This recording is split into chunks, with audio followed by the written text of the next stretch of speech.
大家好，又同大家見面啦。咁我係 Ophelia，介紹下自己先。我係營養顧問，亦都係長跑愛好者。咁今次食一食咧，想同大家講一個大家都食過嘅餸，叫番茄炒蛋。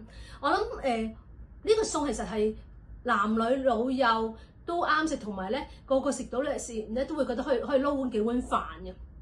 咁番茄炒蛋好味程度咧，其實都係我個至愛嚟嘅。咁我譬如我去旅行啦，去北方旅行咧，其實星期一營養班都話北方嘅食物係好濃味、好鹹啦。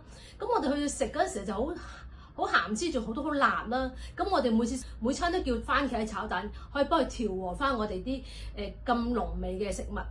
咁而番茄炒蛋咧，其實係一個好絕配嘅食物嚟㗎，番茄同蛋。咁蛋大家知好有營養啦，有呢個蛋白質係我哋嘅細胞必須嘅營養素啦。咁而佢裡面仲有卵磷脂啦，對於我哋嘅腦啦，對於我哋心血管係好重要、好有幫助嘅。至於番茄咧，咁我諗番茄係一個百搭嘅食材，佢可以生食又得，熟食又得。咁配蛋之餘咧，佢有配豆腐、配魚，譬如番茄紅衫魚咧，其實都係好好味嘅食物，或者煲湯啦。咁有啲人就話，究竟番茄係食蔬菜定係水果咧？咁有啲人就話啦喎，有啲種子啲植物方面咧，佢有籽啦，有啲籽喺裡面啦，咁啊稱為呢個係一個生果嚟嘅。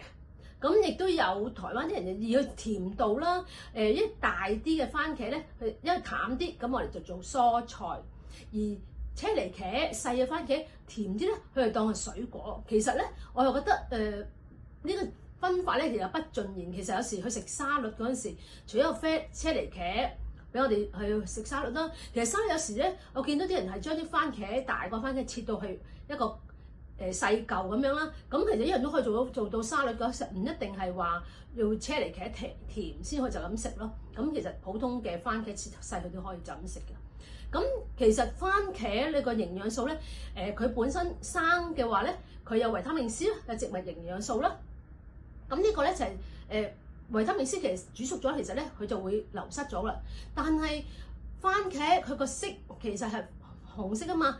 佢亦都有茄紅素，茄紅素咧必須要經過煮，加啲油落去煮，先至可以出到個茄紅素喎。咁所以其實咧，生食同熟食咧，其實佢都係有佢好大嘅功用喺裏面嘅。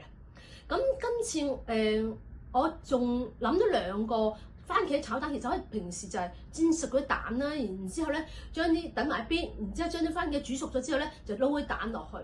咁我今次就諗咗少少可以變下嘅番茄炒蛋嘅菜式，咁我等有兩個短片俾大家睇嘅。第一個就係都係煮熟嘅番茄啦，咁而去嘅蛋方面咧，其實就係會係煮完番茄我先至整啲蛋落去嘅。咁另一個咧真係用啲生嘅番茄將佢切咗粒，然之後再煎成蛋嘅。而家就俾大家睇下條片啦。